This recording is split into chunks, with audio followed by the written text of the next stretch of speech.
Today we're going to be tying a fly called the Delectable Prince. I modified it just a little tiny bit, as I tend to do, into golden stone configuration. So I have a 2457 here, gold bead to match. I'm going to start my U70 thread right behind the bead, lay down a nice firm base wrap.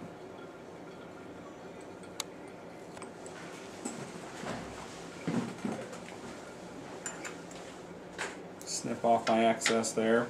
First step is to take a piece of tan Life Flex, which is a spandex product.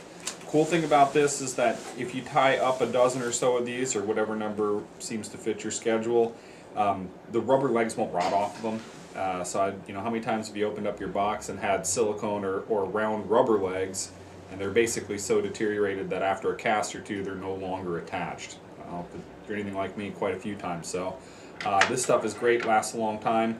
One disadvantage is that it's not really barred like the Crazy Legs or any of those products.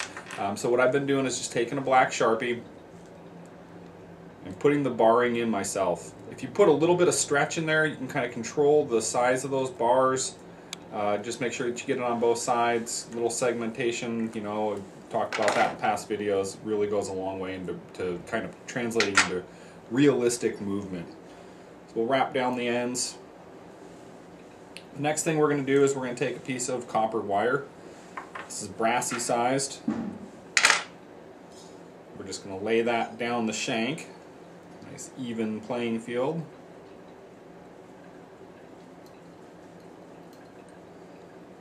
Take our thread back to where we tied in those legs. The next thing we're going to do is we're going to tie with a tri-lobal Antron dubbing product.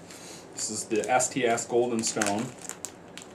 Really cool. It's got multiple hues in it, so you know you've got this the real golden effect, but the fibers themselves are kind of yellow, orange, and red, so a little bit of depth there to it. I'm going to dub a nice noodle.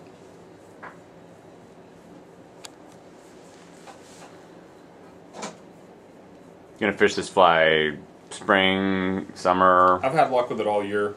You know, the thing about golden stones and salmon flies and stoneflies in general is that they have, a 3-year lifespan. So fishing a smaller size bug is making it so that you can pretty much catch fish year round. And I've caught everything from, you know, big wild fish on this to planters by the pound. So it's a very effective fly. Lots of movement. It's kind of got that right sink rate too. It seems like it's you know, not, you can certainly tie it super heavy, but the tungsten, and even if you do, it's tungsten bead or additional lead wraps on there. It's you know, kind of up to you. If I was a bank angler tying this, I would definitely want lead in it so that it got down super quick. We want that nice kind of tapered cigar-shaped body. Take our rib forward at this point.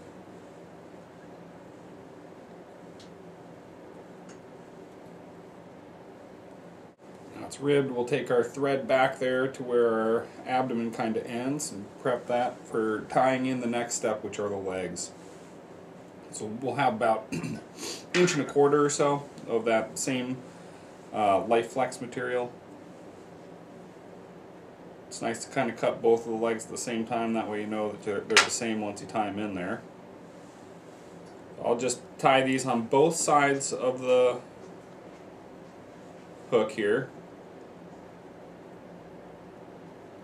You could even bar like a giant piece all at once on the table. Absolutely. Yeah, absolutely. Might be another way to.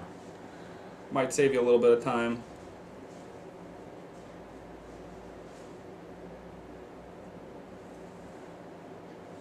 So there you go. The next step is to tie in a piece of this is the Petit Jean CDC. These are a little bit bigger feathers, so they're nice for wrapping. This is the beige color, although there's another one that they have called like golden olive that works really well as well. If you looked at the feather, I don't know if it'll turn out on the camera, but they're relatively long plumes on the side.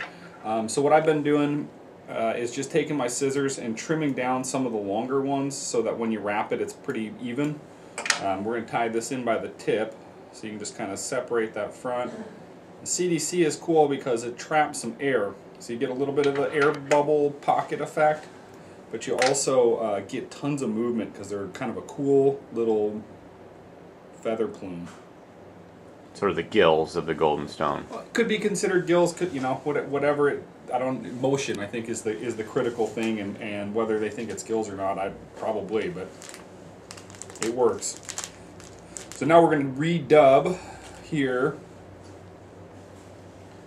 Get that shoulder, thorax built up properly.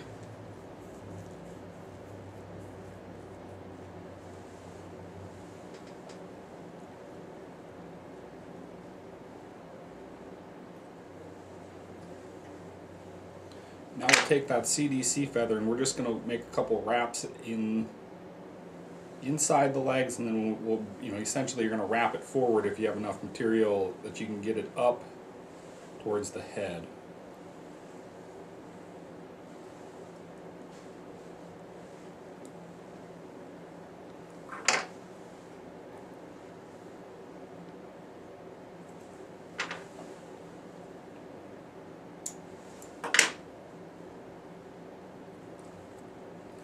I'll add just a touch bit more dubbing up front there.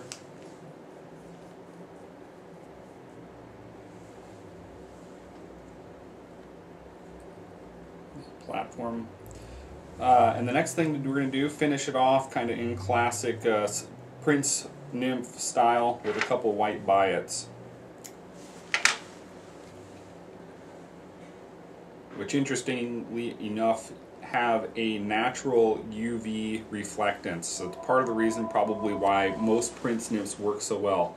You can see those white biots off a long ways, and if you've ever seen a picture of a golden stone or of a salmon fly, you'll notice those real prominent white in the salmon fly and kind of tan in the golden stone.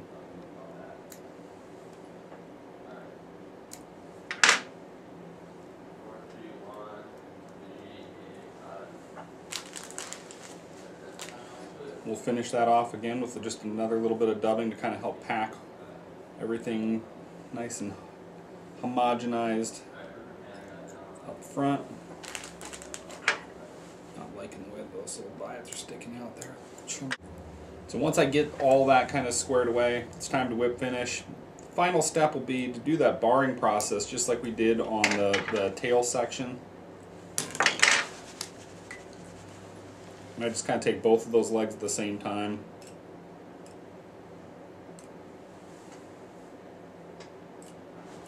You can give them a little bit of a stretch. You can see that kind of makes it so they get a nice even appearance.